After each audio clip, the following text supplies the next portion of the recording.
Liz, how cool was it to run into Bill Miranda? I mean, it's amazing, Bill. You have been a community icon for a long, long time, and I know you. Well said, yes, community icon. We laid down some foundation work early on when we first met. We right? did. You founded the Latino Chamber of Commerce. A whole bunch of people, Yeah, including you. yeah. We all got together. Thank you, thank you. It- Could you share? It started as an idea, and so let me give you a little background.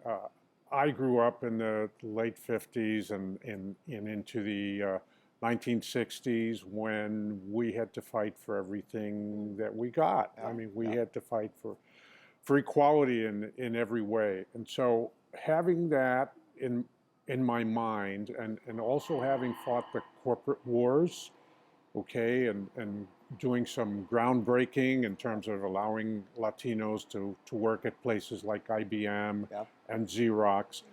Having done all of that, when we formed the Latino Chamber here in Santa Clarita, it was very important for me to make sure that Latinos had good representation throughout our community. Just across the street, when we got the idea, why don't we do a Cinco de Mayo?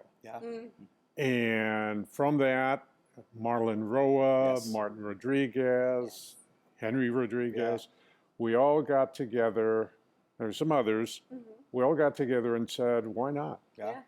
And so everybody started thinking, well, you know, it was February and Cinco de Mayo was only, 3 months away.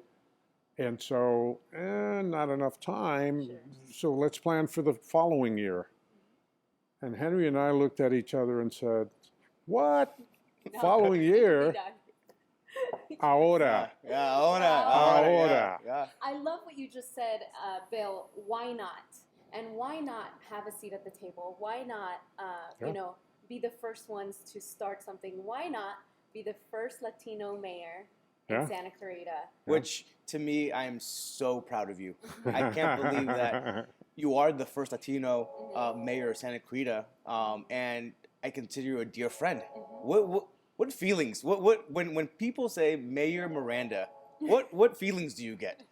Well, the first feeling is a tremendous amount of humility, and it's very humbling to have the support that I've had. It's very humbling to have so many people congratulate me and understand the importance of having the first Latino mayor.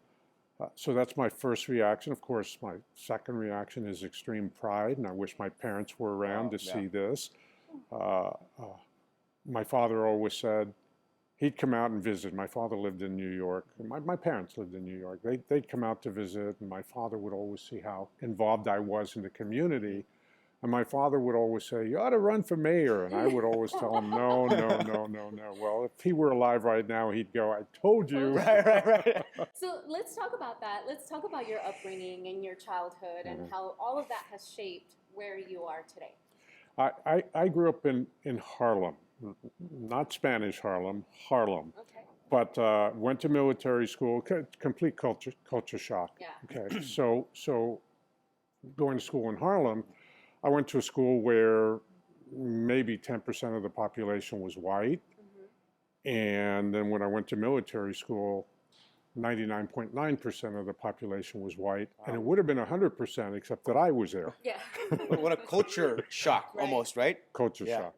I would assume that you gained, from military school and then you served our country. Yes. Thank you, Bill. Yeah, thank you. Went right into the Air Force. Yeah. And did very well in the Air Force. I went to the United States Air Force Academy, which is culture shock part 2, because that's super discipline. And so you learn to be a gentleman and you learn to do what's right.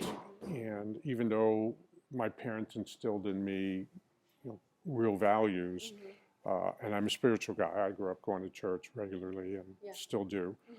But I think the military does something that few other organizations do, and that's they instill a reliance on other people. Okay, so I flew in the Air Force, and I was the backseat rider on a fighter jet. So I rely on the pilot. My life is in his hands. Yeah. He relies on me to get him from here to there. Ah. So his life is in my hands. And so you learn right away the value of teamwork, the value of using other people in a positive way, relying on other people and working together. Bill, I'm gonna switch gears really quickly because you got touched on being active in the civil rights movement. Yes. Okay.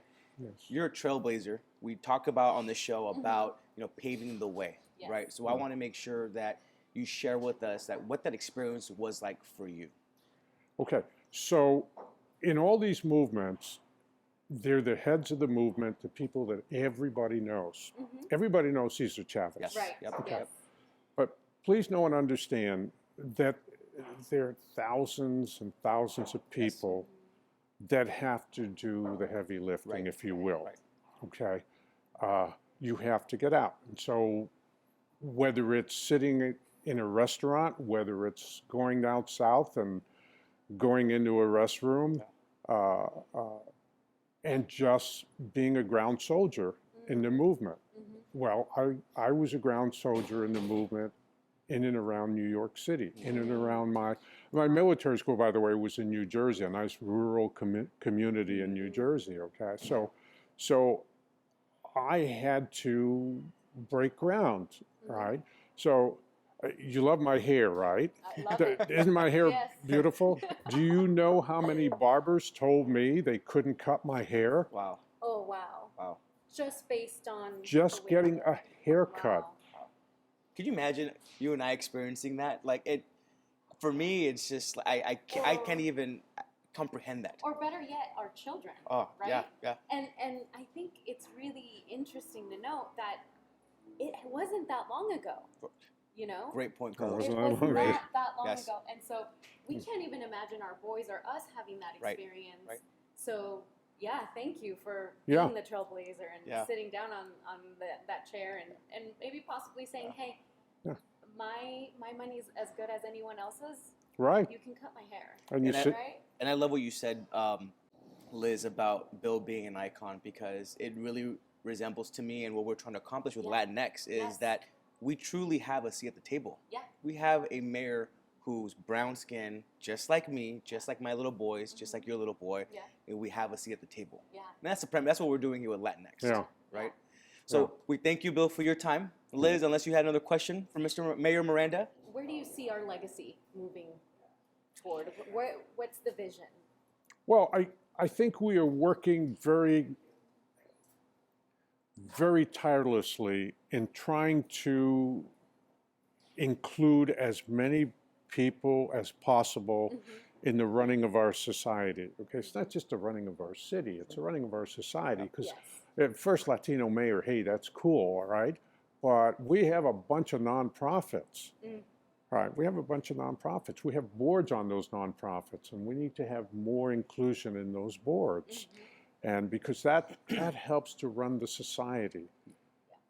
So it's not just, I mean, figurehead, it's nice. I mean, and by the way, we have a Latino mayor, we have a Latino police chief, Yeah. we have African American fire chief.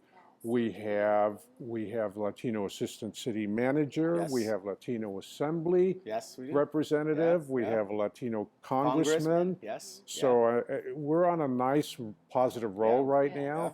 We just want to make sure that we fill in with all the foot soldiers. I right? agree. The people who aren't getting their haircuts, right? Yeah. Let's get them. And so those are the things we have to think about. Yeah. Because a lot of us who achieve happiness, success, whatever you want to call it, we forget that there are those who still can't get in the door, those who still can't get haircuts. Right. Right. All right. All right. Great. Well, Well, Mr. Cool. Mayor, thank you so much. Thank you for having me.